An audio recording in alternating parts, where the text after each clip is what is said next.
So what is the worth of an individual? A friend of mine has this saying on his refrigerator.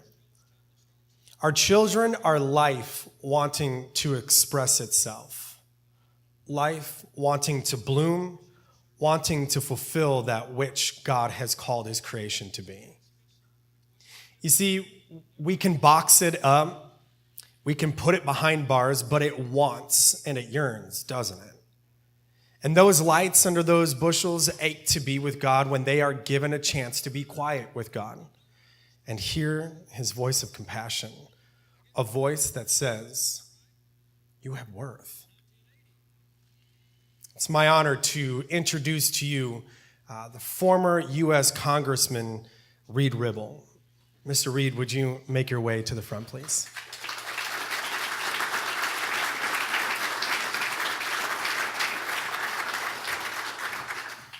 Thank you.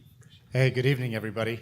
I am the sixth son of six sons. So I'm the youngest boy of my mom and dad. And my father was the chaplain for the Outagamie County and Winnebago County Sheriff's Department. That's what he did as his vocation. And every sixth Sunday, it was my turn to go to jail. So my dad would have every Sunday morning a church service at those two county jails. And every Sunday, he would take one of the boys with him. So from the age of about 8, when it was legal for my dad to take us in, till I was about 16, I found myself in a jail every sixth Sunday, watching my dad preach to the inmates that were there. And I remember asking him one day, so why do you do this? What is so important to you that you do this? And he said to me, Jesus came to seek and to save the lost. That's why he's here. And who feels, now he didn't say who was, he said who feels more lost than these men and women? And so that was his passion. He started the state of Wisconsin's prison ministry in 1957. And then for the rest of his life, he served in that capacity until he retired and moved to Florida. So when I got a little bit older, I ran for Congress, and I found myself in Washington, D.C., representing the 8th District of Wisconsin. And my son was attending a church down here, and his wife, Rachel, my grandchildren, called Grace Point, and I met Ron Miller. And Clint, who was part of the team going down to Florida, asked if I might like to come to one of the events. Now, I didn't come to a whole tour. I wasn't able to do that. And Ron, you might not even know the whole backstory here, what happened when I got there. I was kind of whisked in. Normally, for those that have gone to one of the events, you have to go through security and sign your life away, and all this equipment and all the gear has to be checked for contraband and what have you. Well, none of that happened to me. They just kind of grabbed me, and I walked in with my cell phone. I had everything with me, never went through a metal detector, and met with a warden for about 5 or 6 minutes, and he kind of wanted to find out why a congressman was there. And I said, I'm not here to spy. But we had a good conversation about what was going to happen, and he told me that he was going to assign 2 guards to kind of hang by me. The last thing he wanted was something to happen to me that could make national news. And so I had these 2 prison guards with me as shadows the entire time I was there. It was not uncommon. I mean, when you're in Congress, you often have security around you.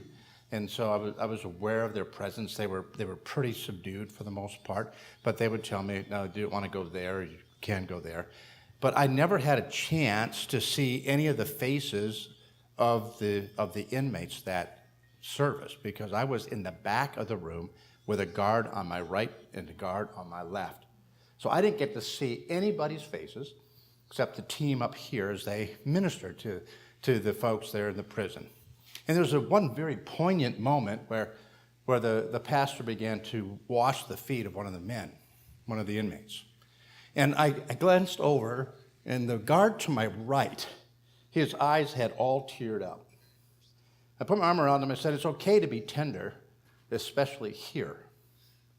And he said, well, I can't let them see me be tender. I don't want them to see this. And I said, it's okay, I see it. And it's okay to be tender.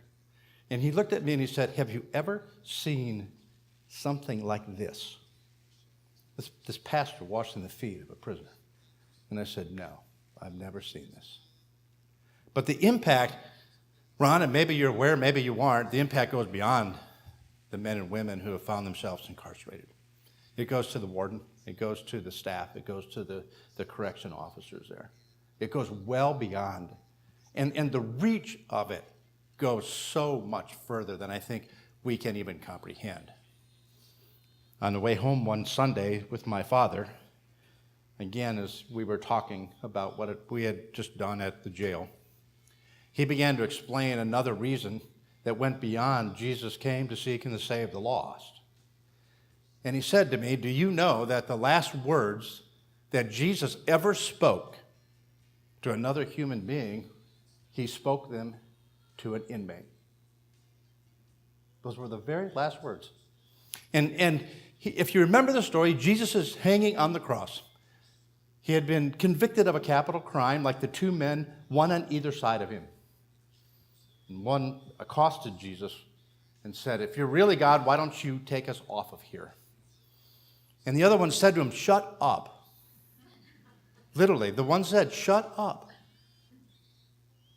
Don't you know that we are guilty and this one is innocent? He's done nothing wrong. And then said, Lord, remember me. That's what the inmate said. Remember me. Look at the faces. What the men and women on the slides, what they want is for somebody to remember them. Remember me. So what did Jesus say? He said, don't worry. Don't worry. Today you will be with me in paradise. Now juxtapose that against the last words that Jesus said to God. Because immediately after that, as Jesus gave up his spirit, he cried out to God, my God, why have you forsaken me? The very same emotion that the men and women in prison feel every day. This is why Timothy's Gifts matters. Because in that moment of crisis, in that moment of salvation, Jesus was able to look to the side and say, don't worry. And that's what Ron Miller and Timothy's Gift do every single time they enter a prison. Ron, thanks for letting me speak today.